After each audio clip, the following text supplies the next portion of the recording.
¿Ok? Estamos terminando y yo quiero sugerir que no crea nada de lo que yo digo.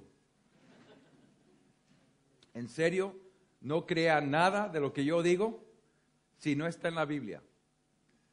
Así que yo tengo una preocupación y mi preocupación es que hay muchos conferidistas, hay muchos plenaristas, hay muchos pastores en el televisor o por el internet, en muchos lugares, y sugiero que no crean nada si no está en la Biblia.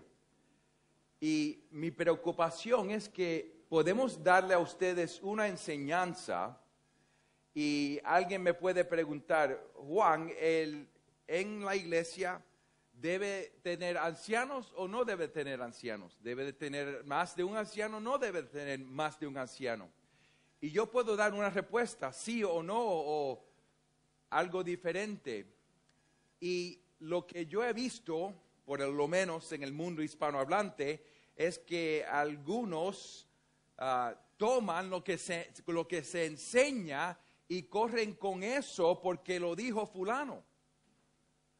Y por la preocupación, yo quiero que hagan este estudio que está en su folleto, que hagan este estudio en un momento. Es posible que llego a este papel, pero por ahora no.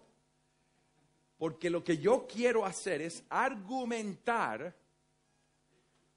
quiero argumentar un plan de Dios que comienza en la Biblia. Y lo que quiero hacer por ahora es pintar una visión bíblica de liderazgo.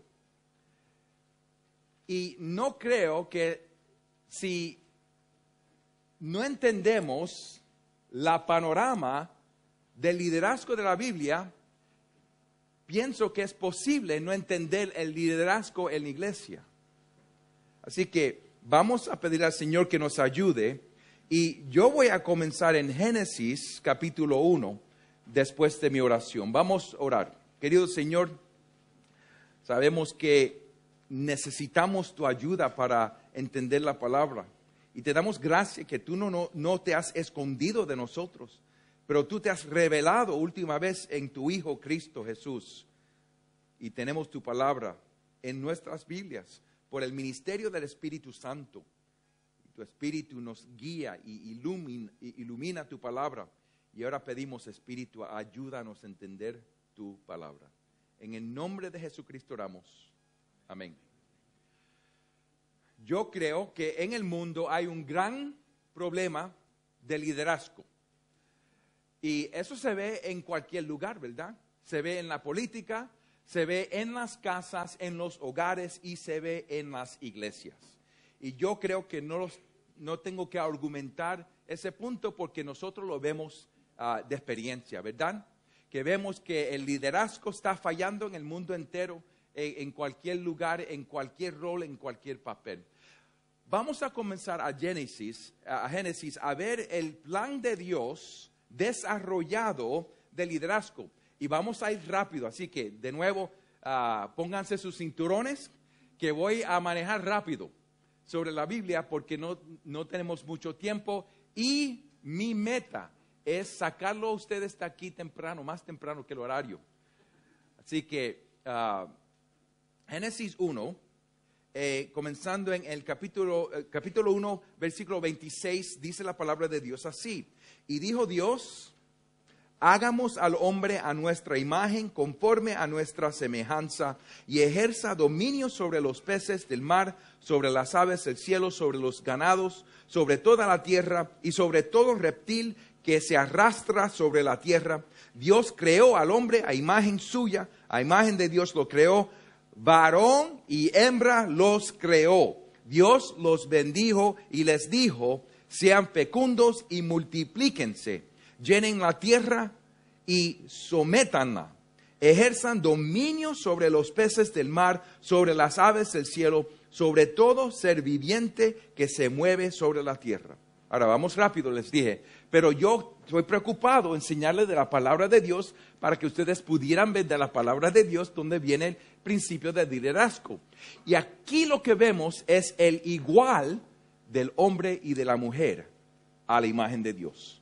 El hombre y la mujer están creados igual a la imagen de Dios y la semejanza. Esto quiere decir que nosotros como seres humanos somos igual. El hombre no es mejor que la mujer no es mejor que el hombre. Somos igual personas, seres humanos, al frente de Dios. Aquí vemos la igualdad humana. Y es importante, pero aquí también vemos el propósito del ser humano y es tener dominio sobre el mundo. Pero ahora vamos a capítulo 2 y en Génesis 1 tenemos un panorama de la creación de punto de vista grande y en Génesis 2 hay un foco más pequeño en la creación del hombre y de la mujer. Y aquí vemos en el capítulo 2, comenzando en el versículo 15, vemos que el hombre está creado antes de la mujer. Y en versículo 15 vemos que el Señor Dios tomó al hombre y lo puso en el huerto del Edén para que lo cultivara y lo cuidara. Ok, ahora, como seres humanos tenían el propósito de dominio sobre la creación. Y aquí vemos que el papel de guardar el huerto es de Adán. Él estaba ahí solito, guardando, cuidando en el huerto, cultivando y cuidando el huerto. El versículo dice, el Señor Dios ordenó al hombre: de todo árbol del huerto podrás comer, pero del árbol de conocimiento del bien y del mal no comerás, porque el día que de él comas, ciertamente morirás. Ahora fíjense el versículo 18. El propósito está ahí, ¿verdad? El propósito de Adán y Eva era de llenar el mundo de la imagen de Dios. Tener hijos y hijas y llenar el mundo de la gloria de Dios, produciendo la imagen de Dios, ellos, cuidando y teniendo dominio sobre la creación. Pero vemos que Adán está ahí desde el principio y él está cuidando y él está guardando el lugar de Dios. Y ahora vemos en el versículo 18, dice: entonces el Señor Dios dijo: no es bueno que el hombre esté solo, le haré una ayuda adecuada. ¿Qué es lo que vemos? Vemos que el hombre y la mujer están creadas igual, como seres humanos, a la imagen y la semejanza de Dios. Pero vemos que el hombre y la mujer tienen diferentes roles. Es importante esta enseñanza porque lo que vemos es que el hombre y la mujer tienen el propósito de dominio sobre la creación y llenar la creación de hijos que reflejan la imagen de Dios. Adán no lo puede hacer solo y necesita ayuda. Y lo que vemos es que aquí el hombre es el líder. Y el hombre tiene responsabilidad para el liderazgo en la creación. Y la mujer está creada para venir al lado de él a ayudarlo. Y ese es el papel que tenemos. El feminismo secular dice que no somos igual, sino hacemos lo mismo. La Biblia dice otra cosa. La Biblia dice somos igual porque somos creados a la imagen y la semejanza del Señor. Ahora, tenemos diferentes roles, pero eso no quiere decir nada de igualdad. Así que hombre y mujer igual a la imagen de Dios, pero con roles diferentes. El hombre está creado para liderar de manera de, fíjense, liderar, proteger y proveer para la creación y para su familia. El hombre está en cargo del lugar de Dios y la mujer está creada como su ayuda para el propósito. Así que vemos el hombre como líder y la mujer como ayuda. Pero ¿qué fue lo que pasó en Génesis? En Génesis capítulo 3 vemos que la serpiente entra al huerto y él engaña a la mujer. Y lo que vemos es que los roles se disturben, y si uno lee Génesis 3, es la mujer que está liderando, es la mujer que está proveyendo, y el hombre no está protegiendo. Fíjense en el versículo 6. Dice en versículo 6, cuando la mujer vio que el árbol era bueno para comer, ella está decidiendo solamente, y que era agradable a los ojos, y que el árbol era deseable para alcanzar sabiduría. Ese es el árbol que el Señor le dijo, no puedes comer de este árbol. Tomó, ella tomó, ella está aquí liderando y está proveyendo. Ella tomó de su fruto y comió. También dio a su marido que estaba, ¿dónde? Con ella. Adán estaba ahí y no la estaba protegiendo de la serpiente, no estaba protegiendo el huerto, no estaba cumpliendo su papel, su rol.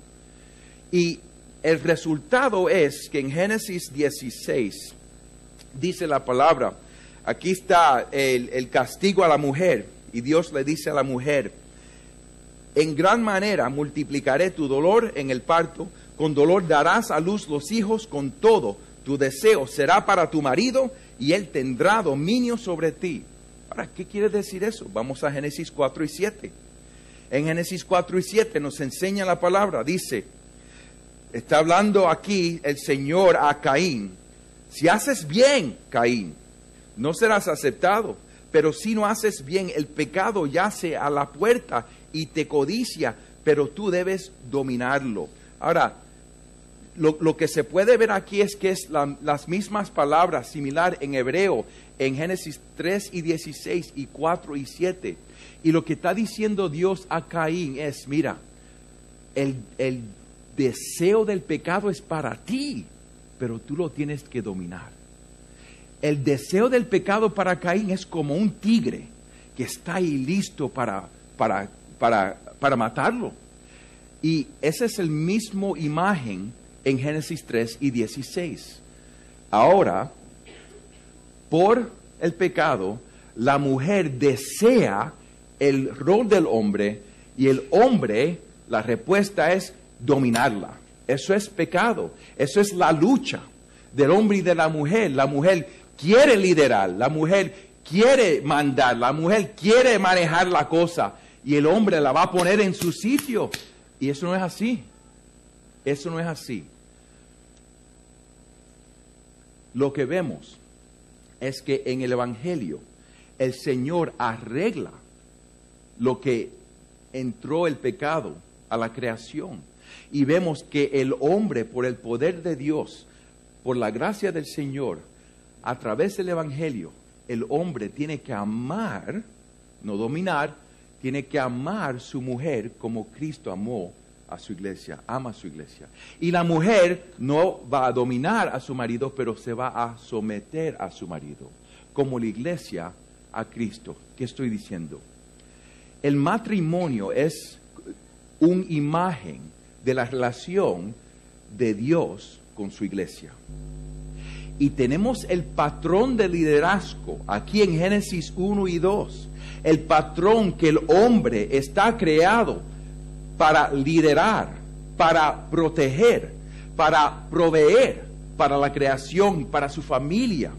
Y la mujer está creada para venir al lado de él a ayudarlo. Así que ese es el patrón.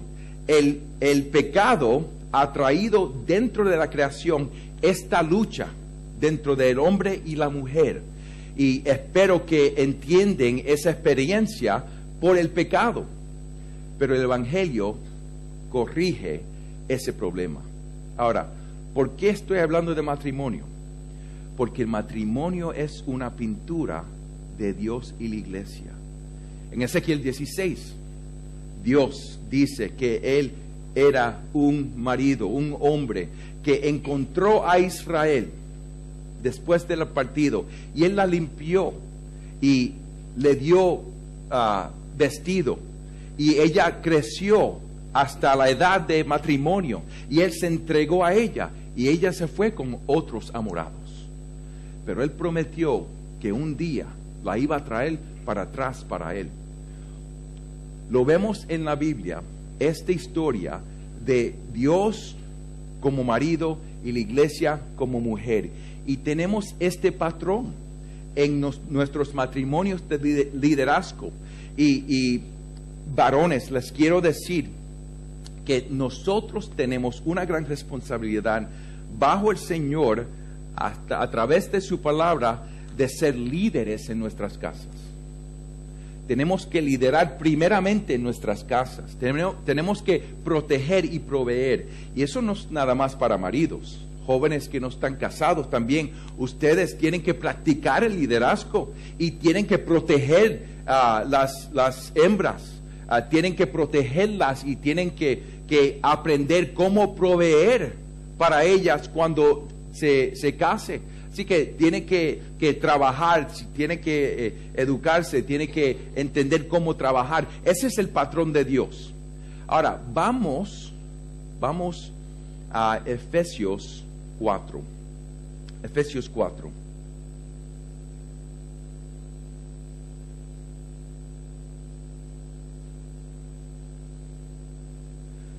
Vamos a trabajar más en Efesios en la próxima sesión, pero esto es lo que quiero que ustedes pudieran ver. En Efesios 5 vemos que Cristo es el marido, ¿verdad? Y la iglesia es su esposa. Pero lo que ha pasado es que Jesús ha hecho su trabajo y Él está en los cielos. Él ha enviado su Espíritu por ahora. Pero fíjense que Jesús no ha abandonado a su esposa. Él no ha abandonado a su esposa. Y en Efesios 4, versículo 11 dice, y Él dio, esto está hablando de Jesucristo, y Él dio a algunos el ser apóstoles, a otros profetas, a otros evangelistas, a otros pastores y maestros. ¿Qué es lo que está pasando aquí en Efesios? Vemos que Jesucristo está exaltado en los cielos. Él es el marido de la iglesia, pero Él no ha abandonado a su esposa. Como exaltado Cristo, Él ha dado dones a su iglesia, a su esposa. ¿Por qué? Porque como marido, Él lidera la iglesia y Él protege la iglesia y Él provee para la iglesia. Y aquí vemos a Jesucristo cumpliendo su rol. Y está proveyendo para su iglesia personas que van a seguir protegiendo y liderando y cuidando la iglesia. ¿Y cuáles personas Él da? El marido de la iglesia, ¿cuáles personas Él da para que pudieran seguir liderando, cuidando, guardando, proveyendo para su iglesia? Dice aquí en el versículo 11, apóstoles, otros profetas, otros evangelistas, otros pastores y maestros. Ahora, no vamos a discutir las oficinas diferentes. Yo no creo que hay más apóstoles. Los profetas yo creo que son del Nuevo Testamento y los evangelistas los que llevaban el evangelio. Pero lo importante es esto. Si se fijan que cada oficio aquí es un oficio de la palabra de Dios. Cada persona que está nombrada aquí es una persona que tiene responsabilidad de la palabra de Dios. Así que el marido de la iglesia, él está liderando, protegiendo, guardando y proveyendo para la iglesia lo que se requiere para que la iglesia pudiera estar liderada, guardada, cuidada, y le da hombres que tienen la palabra de Dios. Eso es lo que da el Señor para la iglesia. Hombres capaces de trabajar con la palabra de Dios. Pastores, este es el papel que nosotros tenemos en este día. Vamos a 1 de Pedro capítulo 5. 1 de Pedro capítulo 5.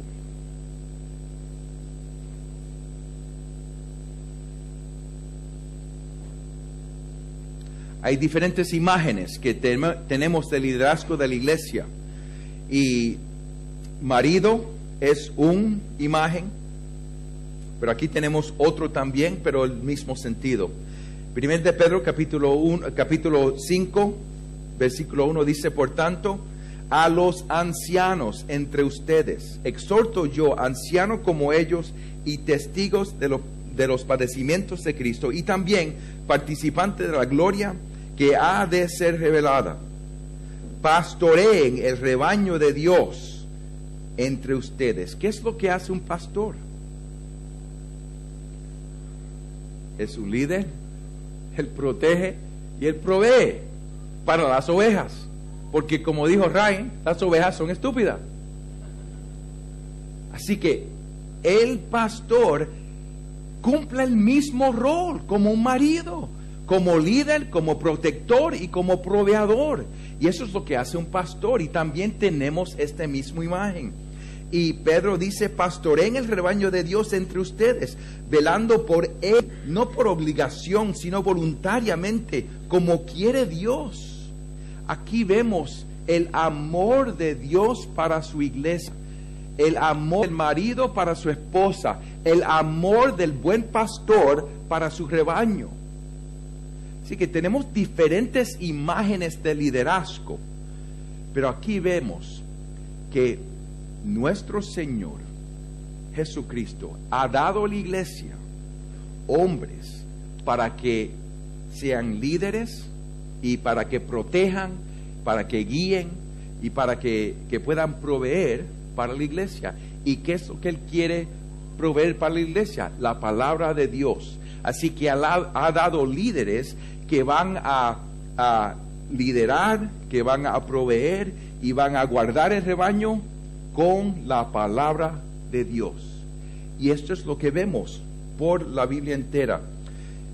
Dice aquí: pastoreen el rebaño de Dios entre ustedes, velando por él, no por obligación, sino voluntariamente, como quiere Dios, no por la avaricia del dinero, sino con sincero deseo, tampoco como teniendo señorío sobre los que les han sido confiados, sino demostrando ser ejemplos de rebaño. Y cuando aparezca el príncipe de los pastores, ustedes recibirán la corona inmarcesible de gloria.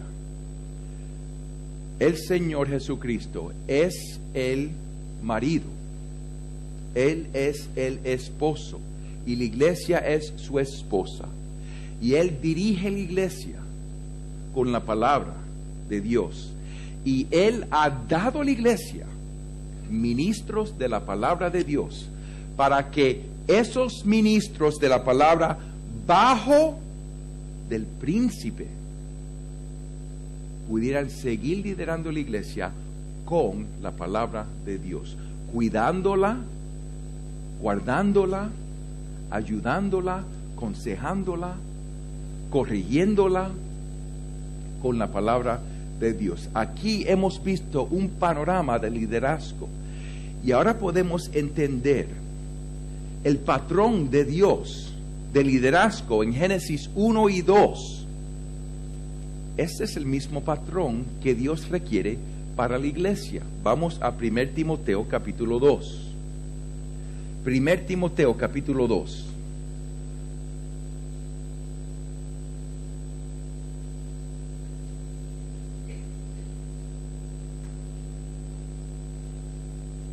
En el versículo 9 del capítulo 12, 1 Timoteo, Pablo dice a Timoteo: asimismo, que las mujeres se vistan con ropa decorosa, con pudor y modestia, no con peinado ostentoso, no con oro o perlas o vestidos costosos, sino con buenas obras, como corresponde a las mujeres que profesan la piedad.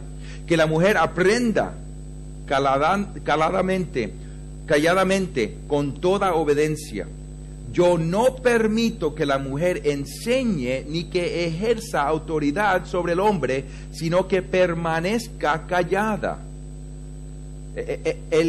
La tentación de arrancar versículos fuera del contexto es un gran peligro en versículos así.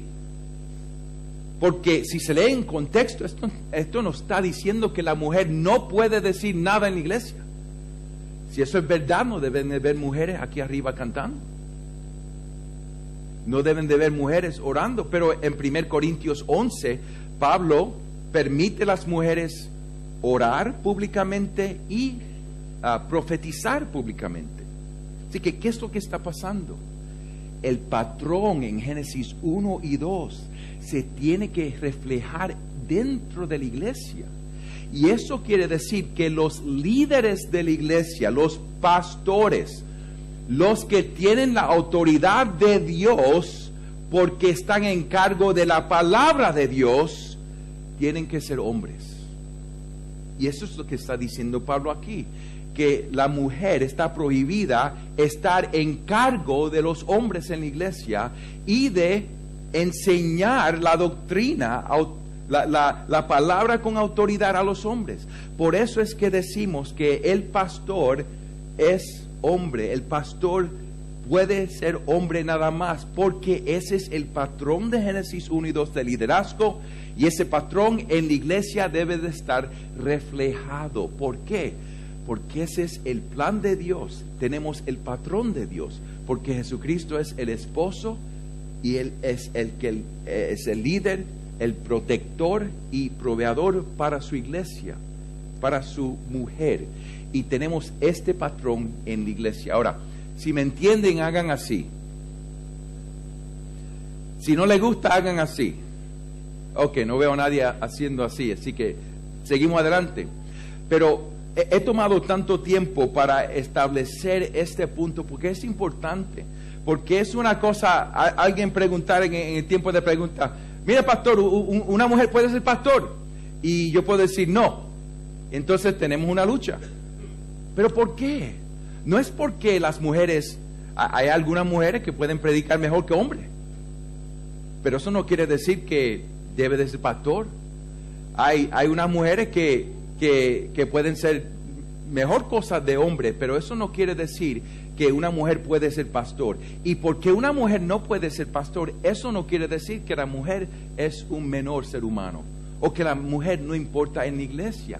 Es que estamos reflejando la imagen de Dios y el patrón de Dios del liderazgo en la iglesia que ha Él establecido en la creación. ¿Me entienden, hermanos? Ok, así que vamos a hablar entonces de este liderazgo en la iglesia. Hemos visto que el Señor Jesús exaltado, el marido, cuida a su esposa, la iglesia, enviando a la iglesia, dando a la iglesia hombres que enseñan la palabra, porque Él cuida, protege, Él crece su iglesia con la palabra de Dios. Así que lo que vemos aquí, si vemos en 1 Timoteo capítulo 3, aquí vemos las cualidades de estos hombres. En 1 Timoteo 3, palabra fiel es esta: si alguien aspira al cargo de obispo, la palabra obispo, anciano, pastor, son tres diferentes palabras que se refieren a la misma, al pastor. Tres diferentes palabras, no tres diferentes oficios, pero tres diferentes palabras que explican la misma, el mismo rol. Buena obra desea hacer. Un obispo debe ser pues irreprochable. Esto quiere decir que no es pecador. Esto quiere decir que cuando vienen las quejas y las críticas, no se enganchan al pastor. Déjame explicar.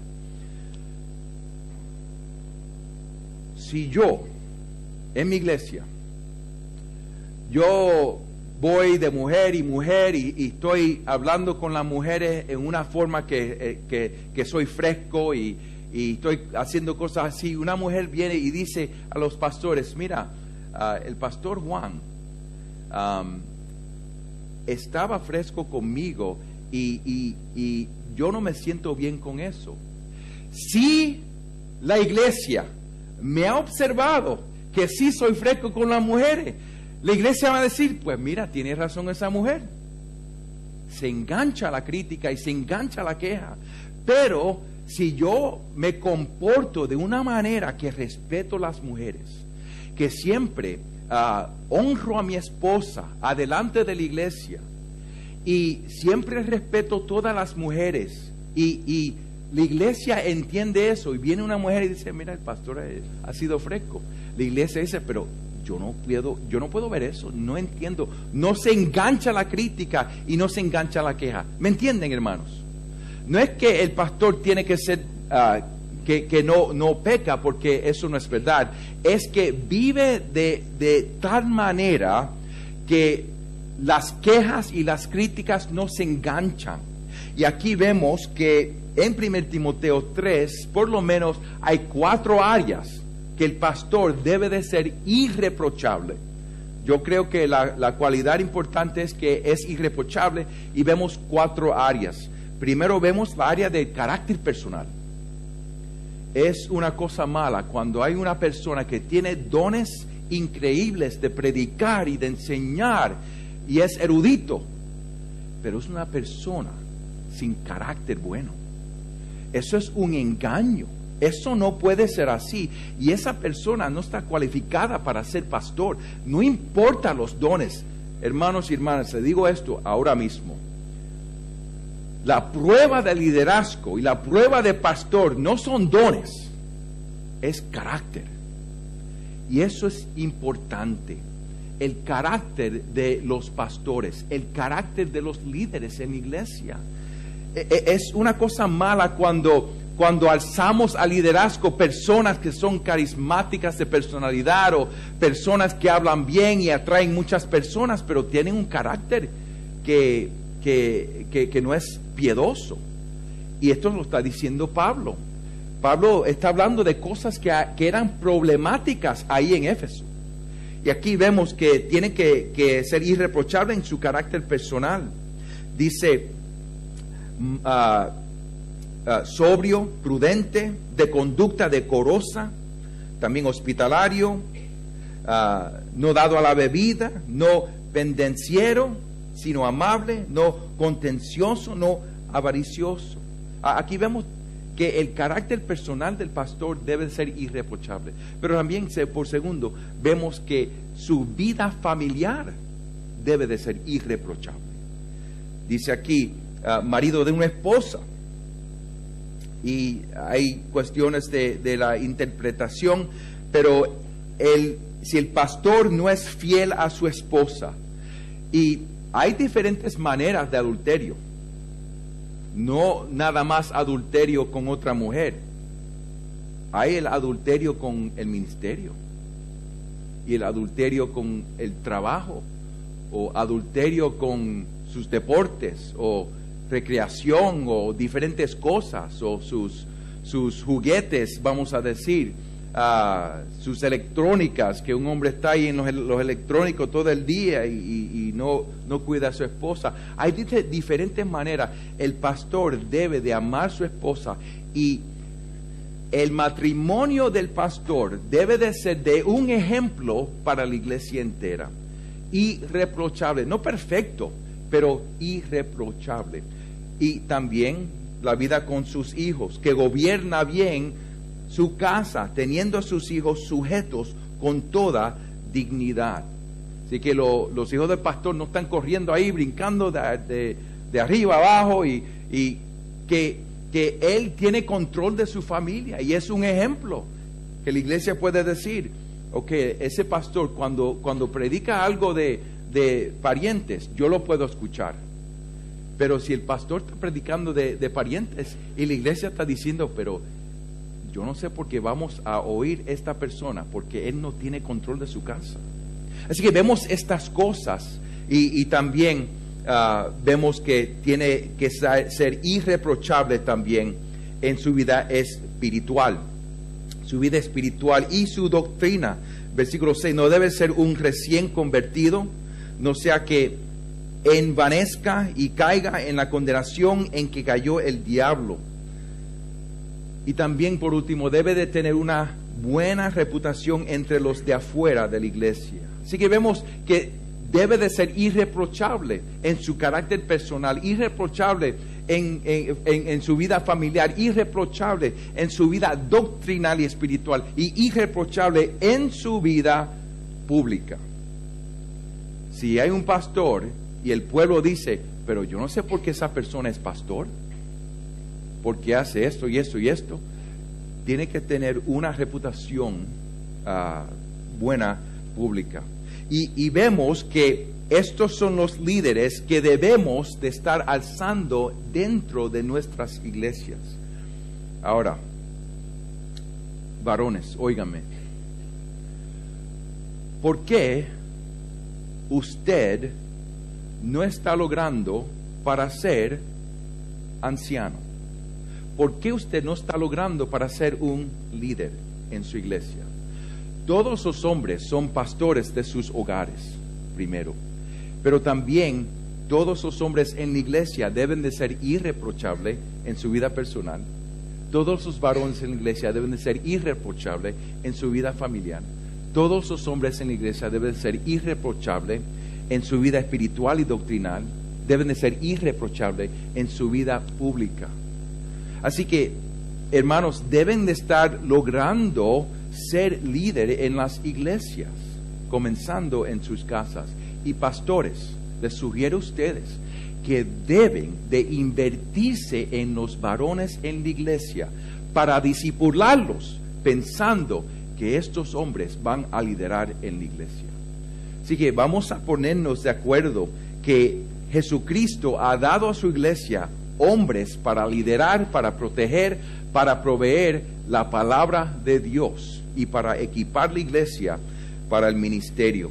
Así que la prioridad de los ancianos es el ministerio de la palabra. Es el ministerio de la palabra y de oración, como dice Hechos 6. Pueden seguir este estudio en sus hojas. Esa es la prioridad, y por esa prioridad es que en Hechos 6 vemos los diáconos. Ahí los diáconos vinieron para ayudar los ministros de la palabra, en ese tiempo los apóstoles, para que se pudieran quedar enfocados en la palabra y la oración. En Hechos 6, pueden leer Hechos 6, a ver cómo se desarrolló eso. Pero los diáconos vienen al lado de los ancianos, al lado de los encargos de la palabra de Dios. Por eso es que en 1 Timoteo 3 dice que los obispos o los pastores deben de ser aptos para enseñar, porque ese es el papel importante. El marido de la iglesia ha dado a la iglesia hombres que enseñen la palabra para que la iglesia se pudiera equipar con esa palabra para ministrar unos a otros. Así que el propósito es la palabra de Dios, y este es el principio que no podemos dejar. Así que, pastores, este es el propósito de su rol, el propósito de sus responsabilidades. Y tenemos que pastorear la iglesia, como vimos en 1 de Pedro 5, con amor, con cariño, con compasión, porque estamos liderando la iglesia, no para nosotros, pero para Jesucristo. Estamos guiando la iglesia para entregar la iglesia a Jesucristo. Como dice Pablo a los Colosenses, queremos entregar a todas personas completa en Cristo. Así que nosotros estamos bajo de Cristo, y estamos guiando su iglesia con la palabra de Dios a presentarlas a Jesucristo. Así que nosotros tenemos un papel de enseñar la palabra. Tenemos que vivir y comportarnos de tal manera que somos irreprochables. Y para poder quedar enfocado en la palabra, hay diáconos que le ayudan a los ancianos para que se pudieran quedar enfocados en el ministerio de la palabra y en el ministerio de oración. Ahora, yo quiero parar aquí porque realmente quiero avanzar la agenda de nosotros, y voy a venir después del descanso al rol de la iglesia, y comenzamos ahí. ¿Ok? Vamos a orar. Querido Señor, ayúdanos a seguir entendiendo de tu palabra, tu plan y tu patrón para liderazgo, que no es nada más tener líderes por tener líderes, pero es porque tú has dado tu Hijo para tu iglesia, porque tú amas tu iglesia. Y Jesús es el esposo de la iglesia, y Él está en cargo de la iglesia para amarla y liderarla y protegerla y proveer para ella. Y Él ha llamado hombres, ministros de la palabra de Dios, para guiar, para guiar y para cuidar y para proteger y proveer para la iglesia. Ayúdanos, Señor, a entender lo que tú quieres de los pastores y lo que tú quieres de la congregación. En el nombre de Cristo oramos. Amén.